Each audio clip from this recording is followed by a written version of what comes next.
அவ ஏன் கொண்டாடிடா? அவ என்னமோ உன் கால பபிமா கொடுக்குறா, நீ என்னமோ உச்சி முகத்து முத்தமெல்லாம் கொடுக்குற.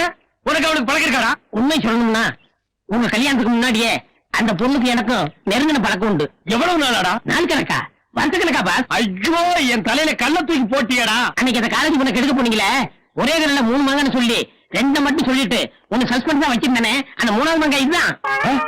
மாங்காயா? ஏண்டா கல்யாணம் ஆகி 1 வாரம் கூட ஆகல, அதுக்குள்ள மாங்காய் ரேஞ்சு கொண்டு வந்துட்டியாடா? சிவா சிவா, என்ன தப்பா பேசாதீங்க பாஸ்.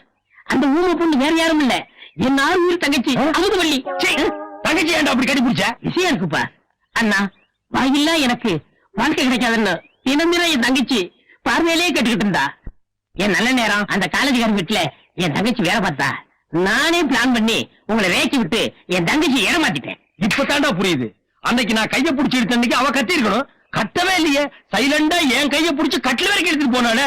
டேய், நீங்க ஒரு போர்ஜரி ஃபேமிலிடா. பாஸ், எப்படியோ என் தங்கச்சி கல்யாணம் நடந்து போச்சு. அதனால இனிமே வாடா பறந்து பேசணுமே, வாங்க மச்சான் போங்க மச்சான் மரியாதை பேசணும். எப்படிங்க? You respect take respect. மச்சான் கேக்குறேன்டா, கேக்குறேன். யோ தாடி, உள்ள போய் ஆசிரியர்ட்ட அவருடைய மச்சானும் என்னோட மைத்தனும் வந்திருக்கான்னு சொல்லு. உனக்கு நான் அன்னைக்கே சொல்லியிருக்கேன், நீ என் டிரைவர். முத நான் இந்த வீட்டுக்கு வந்தப்போ நீயும் கூட வந்த. அந்த கிரகாச்சாரமோ என்னமோ என் தங்கச்சி டைவர்ஸ் வரைக்கும் போயிடுச்சு. இன்னைக்கு எங்க குடும்பத்துல எல்லாரும் ஒண்ணு சேர சந்தோஷமான நாடு. நீ உள்ள வராத, இங்கே நில்லு. முதலாளி, இந்த கட்டடம் பத்தி உங்களுக்கு தெரியும். இது எந்த நிமிஷம் வேணாலும் இடிஞ்சு உங்க தலையில விழுகலாம். நான் வந்து கையில தாங்கி பிடிச்சிருவோம்ல. உள்ள பாமே இருந்து வெடிச்சு செதறனாலும் பரவாயில்ல, நீ இங்கேயே நில்லு. ஆயமா வா. ஐயோ முதலாளி, வாங்கண்ணே, நல்ல நேரத்துல வந்திருக்கீங்க. நல்ல நேரமா? இந்நாள் இனிய பொன்னாள், என் வாழ்க்கையிலே மறக்க முடியாத ஒரு நன்னாள். சந்தோஷத்துடைய உச்சம்னு சொல்லுவாங்களே, அந்த உச்சத்துல நான் அப்படியே சிறகடிச்சு பறந்துட்டு இருக்கேன். அந்த சந்தோஷத்துல நான் செத்து போயிட்டா கூட நான் ரொம்ப சந்தோஷப்படுவேன். ஏன்னா என் மனசுக்கு அப்படி ஒரு நிம்மதி. வாய கழுவுங்க.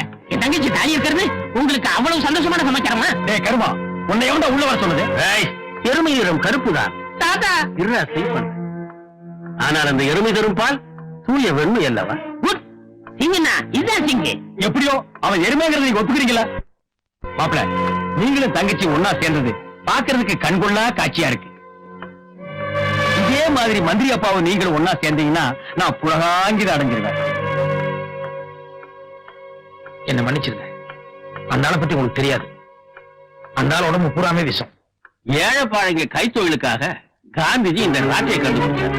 அதை எவனோ வெளியில செஞ்சு கண்காட்சி பொருளாக்கி இருக்கான். அதையும் மூளை இல்லாம என் பேரை வாங்கி வீட்டுல வச்சிருக்கான் பாரு.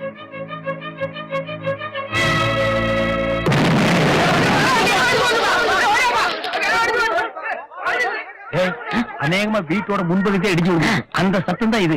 இந்த பகுதி இடிஞ்சு விடுவதற்குள்ள நான் பின்னால் ஓடி போயிருவோம். அப்ப காரி நேரம் சட்னியா இருக்கு, நம்ம ஹெலிகாப்டர் வாங்கிக்கலாம் வாடா. என்னாச்சு தாத்தா? ஆசிரியர கொஞ்ச நேரத்துக்கு முன்னால யாரும் அன்பளிப்பா கொடுத்துட்டு போல ராட்டை, அத வீட்டுல இருந்து எடுத்துட்டு வந்து வீசி எரிஞ்சாரு. அதே நேரம் பாம் மாதிரி பட்டி பிடிக்குது. பாம் மாதிரி இல்ல, பாம தான் யாரோ ராட்டுக்குள்ள வச்சு கொடுத்துருக்காங்க.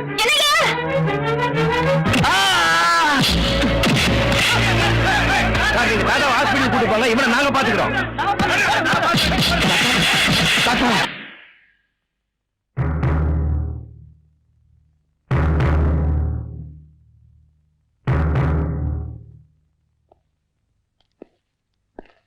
பயப்படுறதுக்கு ஒண்ணு இல்ல, ரத்தம் கொஞ்சம் அதிகமா போனதால மயக்கம் அடைஞ்சிருக்காரு.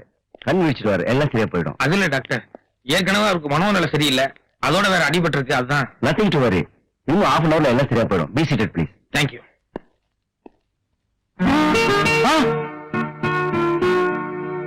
பார்வதி, பார்வதி. நீங்க எழுந்திருக்கூடாது, படுங்க. இல்லம்மா, என் மருமக பார்வதிக்கு என்ன ஆச்சு? கார் ஆக்சிடென்ட் ஆச்சு. பார்வதிக்கு என்ன ஆச்சு சொல்லுங்க, சொல்லுங்க. கார் ஆக்சிடென்ட் எல்லாம் ஒண்ணு இல்ல, கீழே விழுந்து உங்களுக்கு தலையில அடிபட்டு இருக்கு. படுத்து ரெஸ்ட் எடுத்துக்கோங்க. இல்ல டாக்டர், நிச்சயமா கார் ஆக்சிடென்ட் தான். உள்ள என் மருமக இருந்தா, அவளுக்கு என்ன ஆச்சு? யாருங்க அந்த பார்வதி? எங்க அம்மா. இவர் ஏற்கனவே மனநிலை சரியில்லாதவர், அதான் உணரிட்டு இருக்காரு. ஞான சூரியன்றவர் தான் உங்களை அட்மிட் பண்ணாரு. இந்தாமா, அவர் வெளியில தான் இருப்பாரு, போய் கூட்டிட்டு வா. சூரியன் குழந்தை? குழந்தையா? அவருக்கு கல்யாணம் ஆகி அவருக்கே ஒரு குழந்தை இருக்கான்.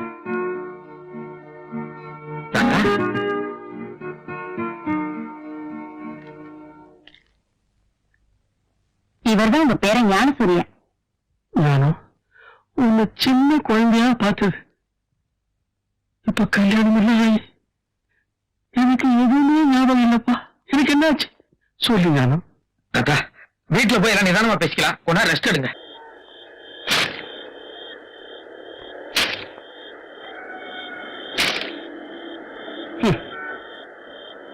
வெள்ளக்காரங்கிட்ட இருந்து இந்த நாட்டை காப்பாத்த நாங்கள்லாம் ரத்தம் சிந்தணும்.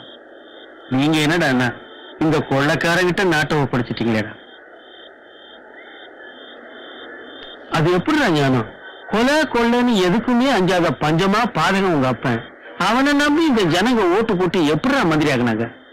பேச்சுல தாத்தா இப்ப கூட உள்ள ஒரு மைக்க பிடிச்சு தாயே தமிழனமே உன்னைத்தான் நான் சுவாசிக்கிறேன் நேசிக்கிறேன்னு பேச ஆரம்பிச்சா இவ்வளவு நேரம் நான் சொன்னதெல்லாம் பொய்யோன்னு நீயே யோசிக்க ஆரம்பிச்சிருவேன். அப்புறம் சாதாரண ஜனங்களை பத்தி சொல்லணுமா என்ன? இல்ல ஞானம், இந்த நாட்டு ஜனங்க மேல எனக்கு நம்பிக்கை இருக்குடா. முதல்ல காந்திஜி சுதந்திர போராட்டத்தை ஆரம்பிக்கும் போது யாருமே கண்டுக்கல. சுதந்திரத்தினுடைய பெருமை என்னன்னு புரிய வச்சதும் வெள்ளக்காரன் துப்பாக்கி நிட்டான். ஆனா இந்த ஜனங்க அஞ்சாம நெஞ்ச நிறுத்தி முன்னால வந்து நின்னாங்கடா. அதே மாதிரி இந்த நாட்டு ஊழல் அரசியல்வாதிகளை பத்தி என்னன்னு புரிய வச்சுட்டோன்னு வையி, அவங்க எரிமலையா குமுறி வெடிக்க ரொம்ப நேரம் ஆகாது ஞானம், ரொம்ப நேரம் ஆகாது. தாத்தா ஆமா ஞானம், உங்க அப்ப மாதிரி அயோக்கியத்தனமான அரசியல்வாதியுடைய பொய்யான முகத்தரையை கிழிச்சு சுயரூபத்தை நாட்டு மக்களுக்கு காட்ட வேண்டியது நம்ம கடமைடா ஞானம், கடமை. இல்லாட்டி நாம ரெண்டு பேரும் உயிரோட இருக்கிறதே வேஸ்ட் தான். தாத்தா துடிக்குது விஜயம் ஜெயிப்பது நிஜம்னு அடிக்கடி சொல்லுவியே, இங்க பாரு உணர்ச்சி வசப்பட்டு உடம்பு எல்லாமே துடிக்குது. நம்ம ரெண்டு பேரும் இப்பவே உன் புள்ள வீட்டுக்கு எதிரில் போய் நடு ரோட்ல உட்கார்ந்து சாகுமுறை உண்ணாவிரதம்னு ஒரு மிகப்பெரிய போராட்டத்தை ஆரம்பிச்சிருவோம் தாத்தா. அதை விட நாம ரெண்டு பேரும் இந்த மாடியிலிருந்து 8 கீழே விரிச்சு போய் சேர்ந்துடலாம். தாத்தா பின்ன என்னடா, வெள்ளக்காரனுக்கு மனசாட்சி இருந்தது. அதனால காந்திஜி ரூட்ல அஹிம்சா வழியில அவனை எதிர்த்து போராடினதுல அர்த்தம் இருந்தது. ஆனா உங்க அப்பா மாதிரி ஊழல் அரசியல்வாதிகள்லாம் மனசாட்சியே இல்லாத கொள்ளைக்காரனுடா. அவனுக்கு காந்திஜி ரூட் சரிப்பட்டு வராது. நேதாஜி ரூட்ல போய் அதிரடி தாக்குதல் நடத்தினாதான் சரி வரும். Come on, follow me. தாத்தா இப்ப நம்ம எங்க போறோம்? நானும் எங்க போறோம் எதுக்கு போறோம்னு கேட்டு என் டைமை வேஸ்ட் பண்ணாத. நான் ஒரு யுத்தத்துக்கு ரெடி ஆயிட்டேன். ஜெய் ஹிந்த் நேதாஜி. தாத்தாஜி தாத்தா என்ன பாக்குற? தாத்தா நேதாஜி கொஞ்சம் நின்றா. சாரி சார், மணி 12 போச்சு, கடை க்ளோஸ் பண்ணுங்க. டேய் ஏண்டா, தமிழ்நாடு க்ளோஸ் ஆகி இந்தியாவும் க்ளோஸ் ஆகிற சூழ்நிலைக்கு வந்துருச்சு. உனக்கு கடை க்ளோஸ் பண்றதுதான் முக்கியமா? அத பத்தி எனக்கு கவலை இல்ல.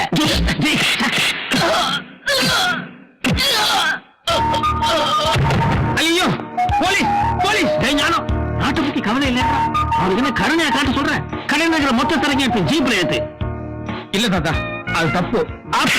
என்ன தயங்காம தட்டுற கதவை. சரி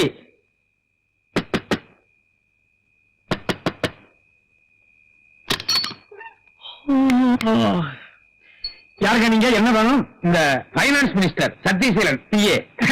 எஸ் நான் தான். ஏதாவது ஆப்ளிகேஷனா சொல்லுங்க, கொடுத்தா செஞ்சு தருவேன். தாத்தா தாத்தாவா?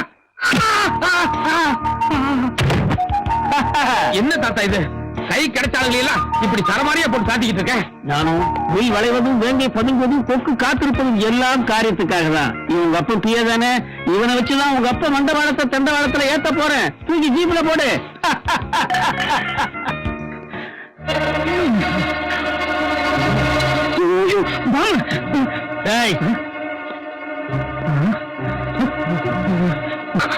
வெண்டாடி வந்த இதுதான் சுவிட்ச்.